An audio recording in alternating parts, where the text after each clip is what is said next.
안녕하세요 여러분. 저는 지금 메르세데스 벤츠의 아주 럭셔리한 전기 세단인 메르세데스 벤츠 EQE 350 플러스와 함께하고 있습니다. 자, 이 EQE는요, 먼저 출시되었던 EQS와 함께 메르세데스 벤츠의 전동화를 이끄는 대형 세단으로서 참 매력적인 모습과 알찬 그런 퍼포먼스를 갖고 있는데요. 자, 그럼 지금부터 이 EQE 350 플러스가 어떤 차량이고 어떤 매력이 있는지 함께 살펴보도록 하겠습니다.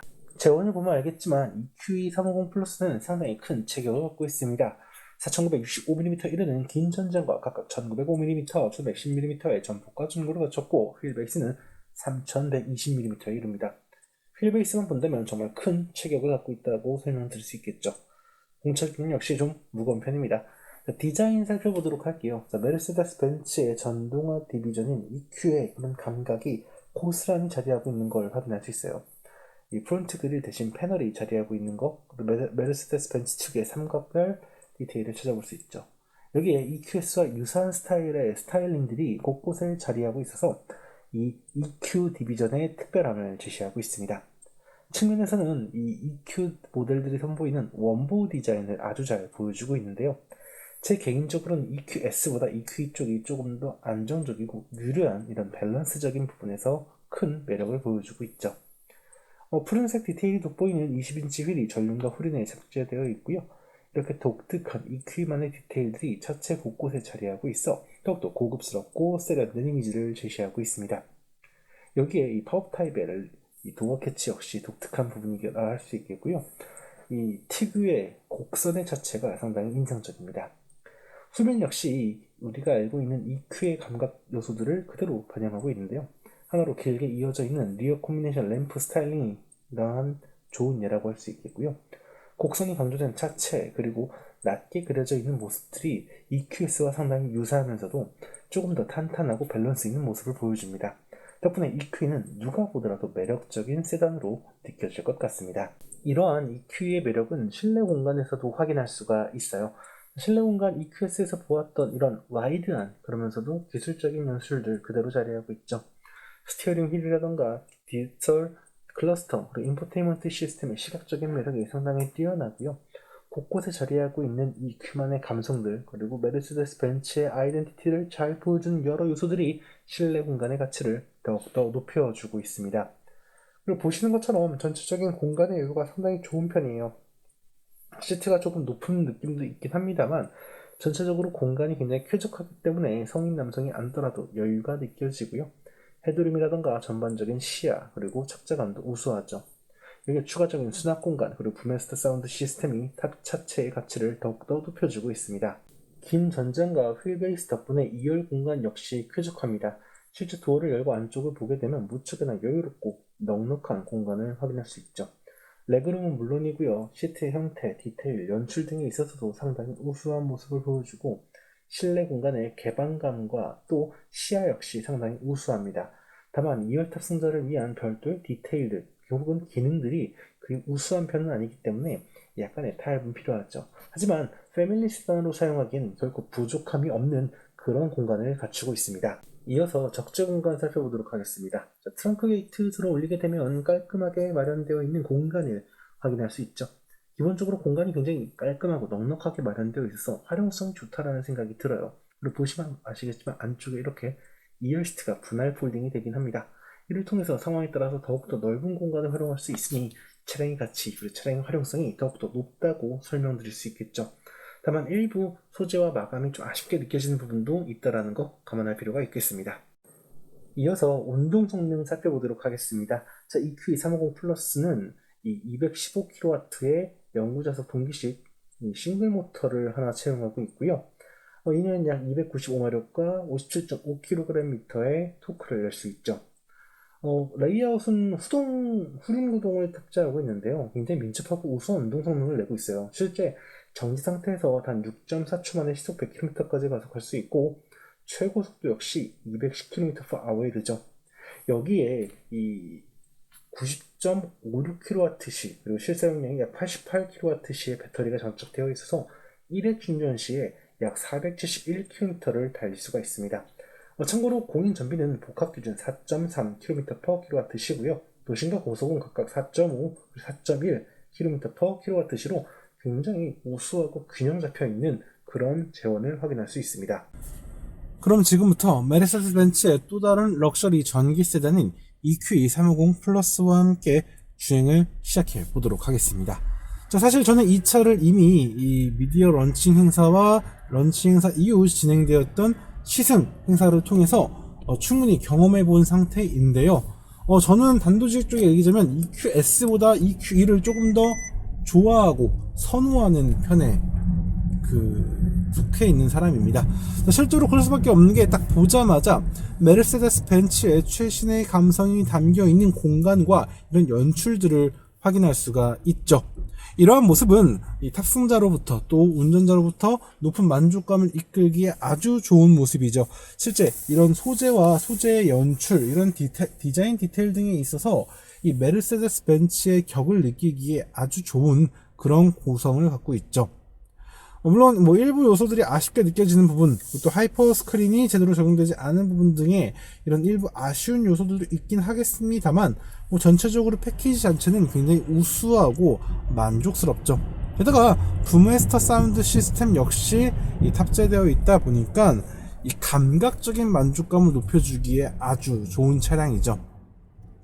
이외에도 상위 모델인 EQS가 있습니다만 EQ2로도 충분히 일상생활을 누릴 수 있는, 또 패밀리 세단으로도 여유를 누릴 수 있는 충분한 크기와 공간을 갖고 있기 때문에 활용성 역시 뛰어나다는 점이 EQ의 큰 매력이라 할 수 있겠죠. 이어서 성능을 보더라도 크게 아쉬움은 없습니다. 사실 이 EQS에 비해 출력이 좀 낮은 건 사실이에요. 하지만 이 전기 모터의 큰 강점이 뭐죠? 바로 강력한 토크입니다. 실제 215kW의 전기 모터만으로 달리는, 어떻게 본다면 300마력이 안 되는 출력이지만 전기 모터 자체의 토크가 굉장히 좋은 편이에요. 57.7kgm의 토크를 내주기 때문에 실제 발진 가속이라던가 추월 상황에서의 이런 토크감, 그러니까 힘은 충분히 넘치는 모습이죠. 실제 정지 상태에서 6초대의 기록으로 시속 100km까지 가속할 수 있는 민첩성을 갖고 있고, 또 이러한 출력 자체가 굉장히 능숙하게 쾌적하게 전개가 되는 것까지 감안하자면 차가 주는 만족감 혹은 성능으로 인한 부족함은 느껴지지 않는다고 할 수 있겠죠. 정말 실제 주행을 하면서 굉장히 밸런스가 좋고 알맞다라는 느낌이 들어요. 물론 이거보다 더 강력한, 더 뛰어난 출력의 EQ2를 원하는 것도 마음속 한켠엔 자리하고 있지만 일상생활을 즐기기엔 기존의 E클래스 내연기관을 대체하기에 이 정도라고 한다면 충분히 만족스럽다라고 표현할 수 있을 것 같아요. 그리고 사실 제가 전기차가 탑재되어 있는 기능 중에 잘 안 쓰는 기능 중 하나가 바로 회생제동인데요. 이 EQE 그리고 메르세데스의 EQ 라인들에서는 좀 다를 것 같아요. 특히 인텔리전트 회생제동이 워낙 특출나요. 그래서 주변 주행 상황이라던가 차의 주행 상황을 파악을 해서 최적의 회생제동을 이끌어 주거든요. 이 최적이라는 얘기가 최고의 효율성을 이끌어내는 게 아니에요. 주행의 흐름을 유지하고 주행의 안정감을 유지하면서 그 허용된 범위 내에서 회생제동을 하는 거기 때문이에요. 실제 지금처럼 속도가 좀 주행 속도가 낮을 때에는 회생제동이 제법 거세게 느껴지는 편이긴 합니다만 정속 주행을 꾸준히 이어갈 때에는 최대한 부드러운 회생제동으로 주행의 리듬을 해치지 않는 모습이죠. 이러한 것들이 확실히 기술로 다듬어진 또 차량의 완성도를 높여주는 그런 부분이라 설명할 수 있을 것 같아요. 그리고 사실 제가 메르세데스 벤츠의 전기차인 EQS를 시승하면서 굉장히 불편하고 힘들어하는 점들을 좀 설명드렸던 적이 있었는데, 이 차 같은 경우는 그런 부분에서 한층 더 여유롭고 안정적인 모습을 보여줘요. 물론 EQS도 좋은 차지만 저는 개인적으로 EQE 쪽에 조금 더 좋은 평가를 주고 싶습니다. 배터리 탑재로 인해서 견고해진 차체, 그리고 이를 대응하기 위해 능숙하고 여유로운 서스펜션이 조합이 되어 있는데, 이러한 요소들의 전체적인 밸런스가 굉장히 우수한 편이에요. 물론 이 차가 드라이빙 퍼포먼스라던가 극한의 영역에서 안정감을 준다거나 최고의 신뢰도를 준다라는 표현은 절대 하지 않겠어요. 하지만 일상적인 주행부터 시작해서 주행 템포를 소소소소 올라가는 그런 여러 주행 환경에서는 굉장히 최적화되어 있다라고 설명을 드릴 수 있을 것 같아요. 실제 일상적인 도로를 달릴 때에는 약간의 그 전기차 특유의 경직되어 있는 모습이 느껴지긴 합니다만 충분히 일상생활에서 승차감이 좋은 차량이다, 정숙하다, 편안하다 이런 표현을 하기에 전혀 부족함이 없는 모습이죠. 게다가 주행 템포를 조금 끌어올리더라도 운전자에게 절대 위화감이라던가 불안감을 주지 않는 일체감, 견고함 이런 것들을 꾸준히 이어가면서 운전자의 만족감을 높여주고 있습니다. 여기서 제가 드라이빙 모드를 스포츠로 바꿔보도록 할게요. 자, 우선 엔진의 그러니까 주행 사운드가 조금 더 강조되고 엑셀러레이터 페달 조작에 따른 출력 전개가 좀 더 직관적이고 기민하게 전개가 됩니다. 조금 더 스포티하게, 조금 더 과감하게 달려줬으면 좋겠습니다만 이 정도로도 충분히 드라이빙 모드가 달라졌고 주행 질감이 달라졌다는 걸 느낄 수가 있을 것 같고요. 그 확실히 차체의 전체적인 움직임이라던가 조향 반응이 좀 더 명확하고 선명해졌다는 걸 느낄 수가 있죠.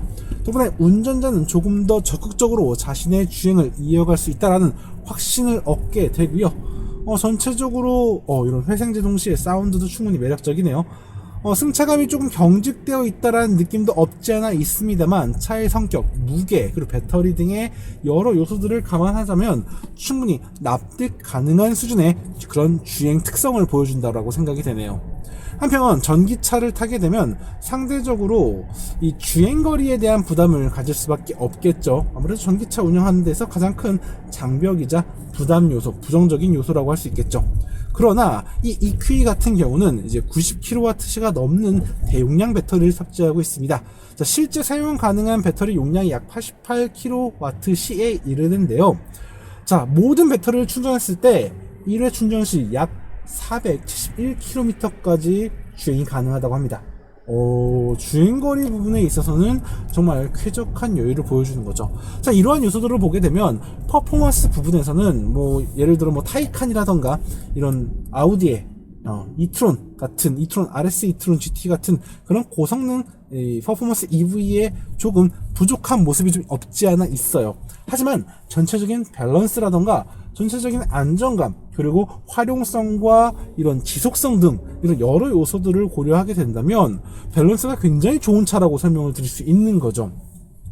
이러한 부분이 바로 EQE의 매력이라고 할 수 있겠고, 그리고 또 어쨌든 메르세데스 벤츠의 이런 럭셔리한 그런 감성을 담고 있다라는 거, 그리고 다채로운 편의사양과 안전사양들, 그리고 이런 시트 마사지 기능 물론이고 앰비언트 라이트의 이런 컬러감, 이런 감각적인 영역까지 높은 만족감을 주고 있죠. 게다가 부메스터 사운드 시스템의 이런 요소들까지 고려하자면 EQE는 굉장히 상품성이 좋은 차량이죠. 그리고 제가 빼놓을 수 없는 부분이 하나 있는데요. 자, 바로 공기청정 부분입니다. 자, 이 차 같은 경우는 이제 프론트 보닛 아래에 거대한 공기청정기가 탑재되어 있다라고 생각하시면 될 것 같은데요. 이를 통해서 더욱더 쾌적하고 더욱더 깨끗한 실내 공간을 구성해주고 있죠. 실제 지금 외부는 23이라는 수치가 나와 있는데 내부는 1이에요. 굉장히 깨끗하고 쾌적한 그런 공간을 누릴 수가 있는 거죠. 사실 최근에 이 미세먼지도 물론이고 여러 환경 요소로 인해 좀 고민이 많으신 분들도 계실 텐데, 이 자동차 자체가 하나의 거대한 공기청정기 역할을 하고 있다는 점도 생각해 본다면 EQE가 주는 매력이 더욱더 크게 느껴지지 않을까 생각을 해봅니다.